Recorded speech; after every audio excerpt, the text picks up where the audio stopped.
Cek gak ngantuk? Nah, ini soalnya berdiri kaget dong. Ngaturnya pakai Alfia ya. Ada 4. Jadi indikator dari moderasi beragama itu ada 4. Yang pertama adalah toleransi. Ayo, kaget dong nih. Yang pertama adalah toleransi. Oh, ada siluetnya. Yang pertama adalah toleransi. Toleransi itu menghargai perbedaan. Menghargai bukan berarti membenarkan yang mereka pendapati ya. Pendapat mereka tidak, tapi kita lebih ke menghargai, mempersilahkan mereka mengamalkan ajarannya. Yang kedua adalah anti kekerasan. Ketika berbeda pendapat, gak usah ada kontongan, apa meneh, senggol, bacok, gak usah. Terus yang ketiga, komitmen kebangsaan. Tetap kita berbeda suku, berbeda bahasa, berbeda adat istiadat, tetapi tetap satu juga. Jangan sampai beda agama saling menghina, beda adat istiadat saling menghujat, dan beda agama, beda bahasa saling tidak menyapa. Jangan sampai terjadi. Kemudian yang keempat, adaptif terhadap budaya lokal. Jadi kayak sampean ini di MTS 3 termasuk kategori yang adaptif dengan budaya lokal, tradisi tradisional, tarian di sini tradisional sering dipakai kan? Itu salah satu wujud kecintaan kita menjadi generasi yang moderat. Ayo bareng-bareng. Ada 4 indikator nilai-nilai dalam moderasi beragama. Yang pertama adalah toleransi. Yang kedua anti kekerasan.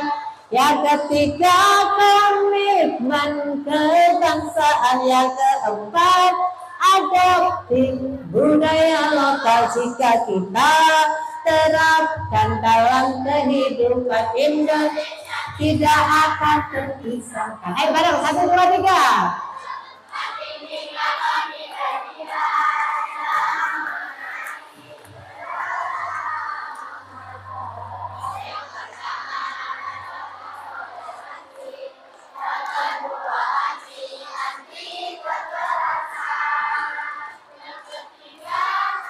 Komitmen kebangsaan. Yang keempat adaptif budaya lokal. Jika kita terapkan dalam kehidupan, insya Allah Indonesia takkan terpisahkan. Jadi kita akan terus bersatu. Kalau sampean lihat di Ambon ada yang kepingin melepaskan diri dari Indonesia, di Aceh ada yang kepingin memerdekakan dan keluar dari Indonesia. Itu kenapa? Karena moderasinya beragama di sana, mereka itu yang kepingin merdeka itu yang kurang. Mereka merasa benar, mereka merasa yang paling mampu berdiri sendiri menjadi negara. Padahal jangan, kata kita dari awal memang terdiri dari berbagai suku, kita terdiri dari berbagai macam pulau, kita terdiri dari berbagai macam bahasa adat istiadat, sehingga tetap harus satu dalam Indonesia. Betul. Terus nanti dia panas mungkin. Nah, moderasi beragama itu digaungkannya di semua madrasah, mulai dari RA, MI, MTS, dan madrasah alia. Kenapa? Karena ini adalah program prioritas dari Kementerian Agama. Nah, itu tujuannya apa? Untuk mewujudkan kehidupan yang aman, tentram di Indonesia. Itu tugasnya Kementerian Agama. Makanya kita yang berada di bawah naungan Kementerian Agama juga menyampaikan ini, bahwa moderasi beragama perlu untuk selalu digaungkan, disampaikan dan diaplikasikan dalam kehidupan sehari-hari. Itu agar tidak terlalu berlebihan dalam praktek beragamanya. Ojo mentang-mentang dong ini dulu caranya sujud. Kamu kalau sujud, tangannya dulu yang turun, apa kakinya apa dengkulnya, lututnya? Lutut, situ ada yang tangan, situ ada dengkul. Lutut ada dengkul lain. Ya, bayang no, kamu kalau sujud, tanganmu dulu yang turun atau dengkulnya? Yang dua-duanya betul kok. Yang lutut dulu angkat tangan. Nabi Muhammad juga pernah melakukan itu. Yang pakai lutut, yang pakai tangan duluan angkat tangan. Loh, sudah angkat tangan berarti sirah duluan. Boleh ketika sujud tangannya yang turun duluan. Boleh ketika sujud lututnya yang turun duluan. Boleh. Yang tidak boleh itu ketika sujud kepalanya duluan lah ya salto itu. Nah, dua-duanya pernah dilakukan oleh Rasulullah. Makanya tidak usah menyalah-nyalakan. Rasulullah dulu itu pada waktu masih pertama kali perintah sholat, sebentar lagi Isra Mi'raj ya. Nah, Isra Mi'raj itu kan perjalanan Rasulullah dari Masjidil Haram menuju ke Sidratul Muntaha untuk menjemput perintah sholat. Nah, awal-awal dulu ketika Rasulullah masih belum udur, belum sepuh, itu Rasulullah kalau sujud lututnya dulu karena masih kuat. Jadi dengkulnya Allahu Akbar gitu, baru tangannya. Nah, kemudian setelah Rasulullah mulai udur, mulai sepuh, lututnya kan sudah mulai bermasalah. Oke, kalau orang-orang usianya sudah sepuh, sudah 50 atau 55 dan seterusnya, lututnya bermasalah. Nah, Nabi Muhammad juga sama. Nabi Muhammad tangannya akhirnya yang duluan ketika sujud adalah tangannya. Jadi intinya boleh, gak usah nyala. No. Ada lagi perbedaan kita yang sama-sama orang Islam. Ayo, biasa nih, saya mari sujud terus berdiri. Langsung berdiri, apa kamu duduk dulu? Ada yang langsung berdiri, ada yang duduk dulu. Mana yang betul? Dua-duanya betul. Rasulullah pernah melakukannya. Jadi ketika kita punya banyak ilmu, punya banyak pengetahuan, maka kita tidak akan mudah menyalahkan. Yang betul mana Bu? Ya dua-duanya betul. Kamu tinggal baca referensinya.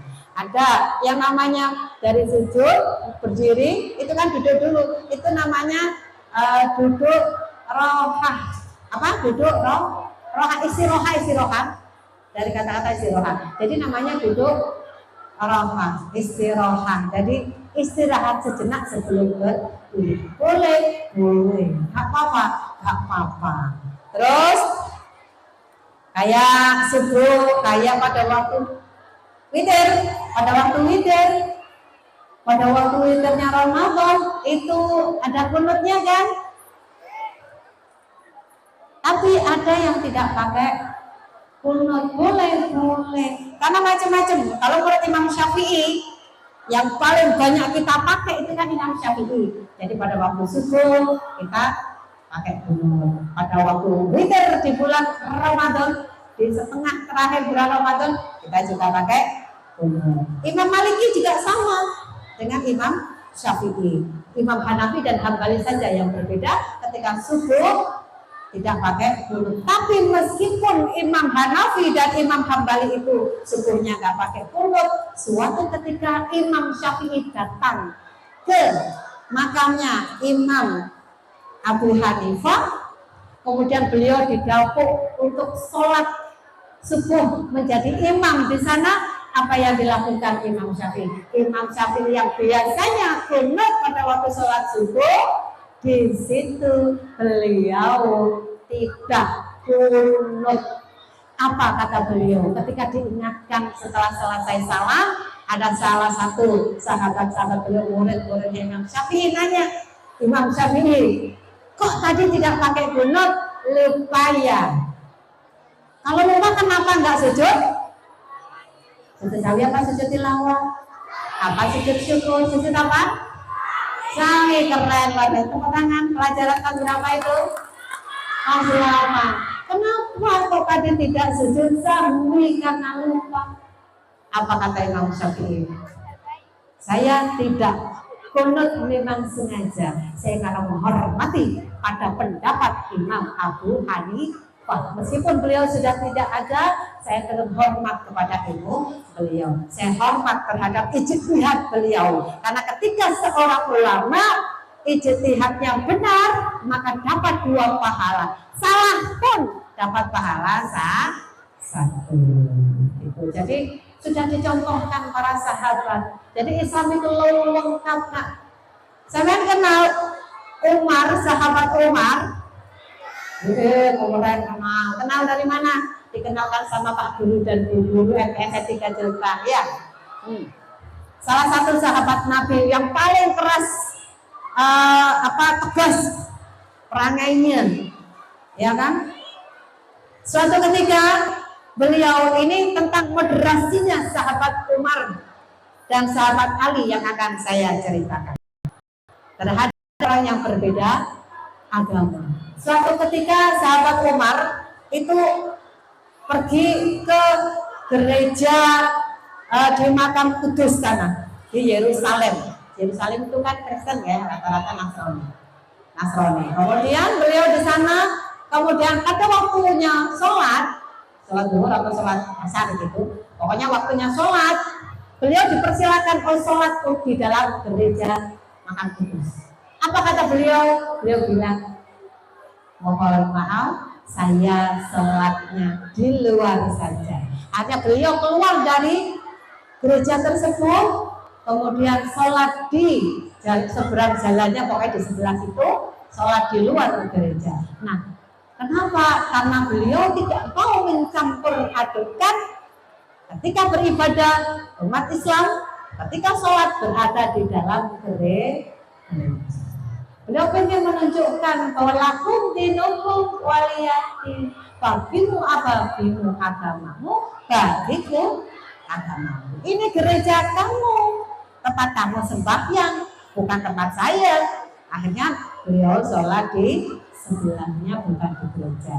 Nah, di sebelah gereja makam Kudus itu akhirnya didirikan sebuah masjid, namanya Masjid Umar. Nah, kamu terus jangan terus bisik-bisik. Loh, kan ada Pak Kiai kadang-kadang ada di gereja. Halo, ingat ini Indonesia dengan berbagai macam suku budaya, agama dan rasnya harus saling toleransi. Tapi tetap kalau Sayyidina Umar suatu ketika pernah diundang ke dalam suatu gereja. Suatu ketika diundang perjamuan di gereja, beliau tidak datang, akhirnya mewakilkan sahabat Ali, ponakan dan Nabi Muhammad dan juga menantu Nabi Muhammad. Artinya apa, Nak? Jangan berlebihan. Gitu. Lanjut, jadi tetap ya yang dimoderasikan bukan agamanya, tapi orangnya, kitanya.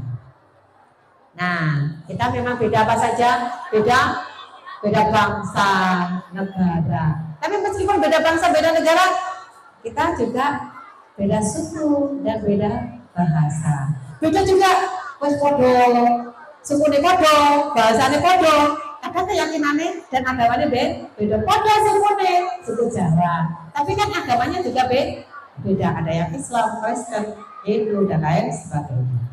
Wes podo-podo agamane loh, podo-podo Islami, alirannya beda. Ono sing ikut mazhab Syafi'i, ono sing ikut mazhab Maliki, Hambali, Hanafi, dan mungkin ada mazhab yang lain yang belum kita pelajari. Tapi cukup kita untuk mazhab pada Nahdlatul Ulama yang diambil, yaitu ada berapa mazhab kalau Nahdlatul Ulama, Nak? 4, apa saja? Syafi'i, Hambali, Hanafi, keren luar biasa. Tangan lagi untuk anak MPS 3. Gitu. Jadi tetap berbeda terus. Ketika podo Islamilah pemahamannya yo beda. Ketika pemahamannya sama, pengamalannya juga beda. Pengalaman itu sesuai dengan ilmu yang kita serap. Contoh pengalaman sesuai dengan pemahaman kamu. Kalau saya nanya, mikrofon ini bentuknya apa? Kalau saya jawab bulat, bener, ya bener, bisa bulat. Depannya, ada yang bilang kotak, emang kotak, intinya kotak. Lonjong, karena kamu lihat panjangnya sehingga terkesan lonjong. Kalau kamu lihat ini, mesti tadi ini apa jenis segi 6, jadi sesuai dengan yang dilihat. Apa tiket? Gitu. Saya habiskan materinya. Saya hari ini ternyata ada acara juga nanti jam 10. Tadi moderasi yang tadi